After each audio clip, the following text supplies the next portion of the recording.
What's going on, guys? Manny here with Beer and Buzz, and as you know, we've been making a lot of progress on our van conversion, and we've done a lot with the electrical, but unfortunately we bought this shutoff switch and it does not work. We're not sure why, but it just doesn't work. So we went ahead and ordered a new shutoff switch that we're going to go ahead and install today, and it's the same exact brand. If this one ends up malfunctioning again in the future, I will go with a different brand, but this specific brand had a lot of reviews on Amazon, which were really good.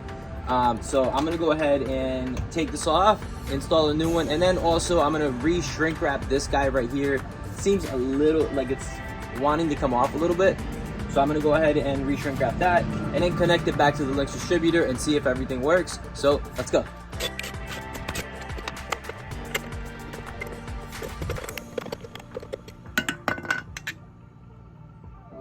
Guys, so whenever you disconnect the positive, if I let this positive fall and touch there, it's going to spark up and it can potentially ruin all of the things that I've installed in here so far. So what I'm going to do is I'm actually going to back this out a little bit. I'm going to put it about right there, and then I'm going to get some electrical tape to put on there just in case this thing decides to slip out and touch the negative.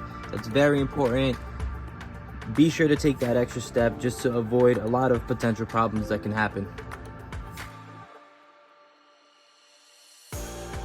All right, so here's the old one. There doesn't seem to be anything wrong with it, but we're gonna go ahead and switch it out. For some reason, it just does not work. It stays on even if it's on off mode. So let's go ahead and install the other one, and then we'll ship this back to them and maybe they can figure out what's wrong with it.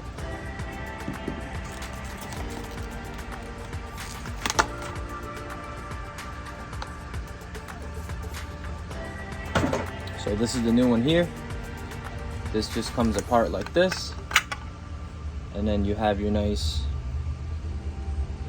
conductors there. Clips in like this. This screws into the back there, and then this connects directly to the Lynx distributor. So basically you have your input and your output. So the input will literally go like this, output will go there. So let's go ahead and get it installed. All right, so I'm gonna remove this electrical tape, and then we're gonna go ahead and give this a tug test. I call it a tug test because all you gotta do is tug on it. Now, this is coming off a little bit, but when I pull on it, it's still on there really well, and I believe that's just from twisting.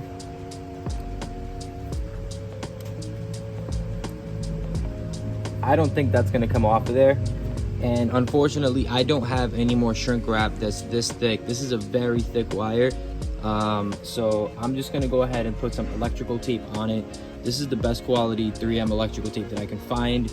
And then I might end up putting a zip tie on it as well, just to make sure that this tape never comes off. But I'm gonna go ahead and start right here.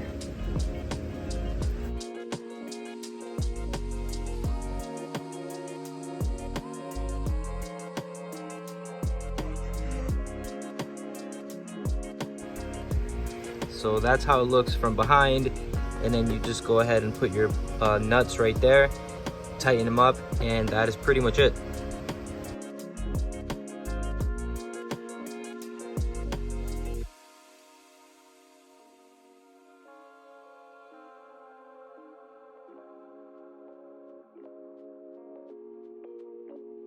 All right, guys, and there you have it. Now we got the new switch installed. We're gonna go ahead and turn it on to see if it works.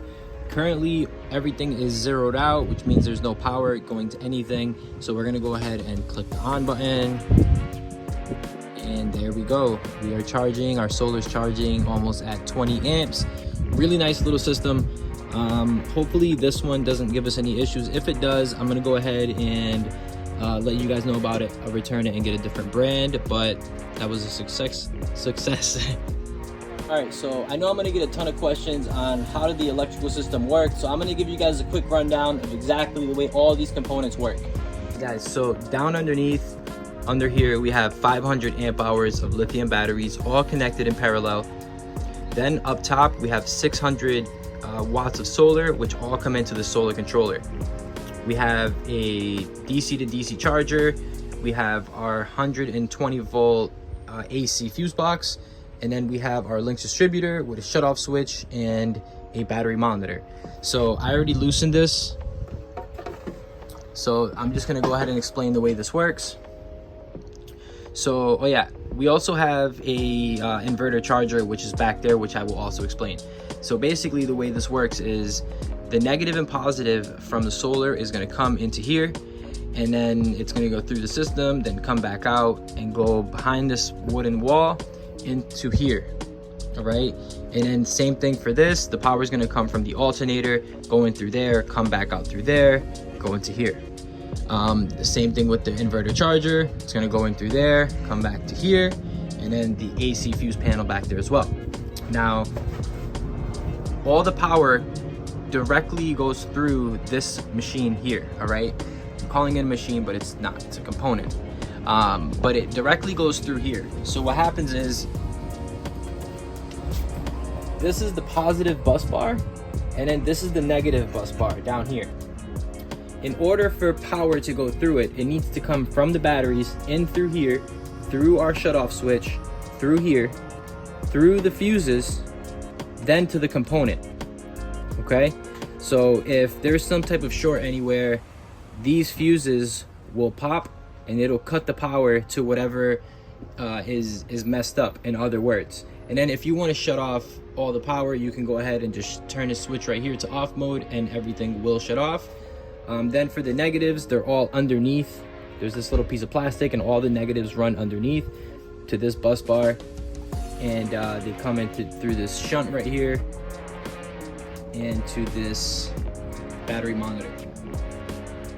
And I also forgot to mention that power can flow in and out of this Lynx distributor, not just one way. It can flow in and out. And that just about wraps it up for this episode, guys. Thank you so much for watching. Don't forget to click that subscribe button. It really helps. Peace.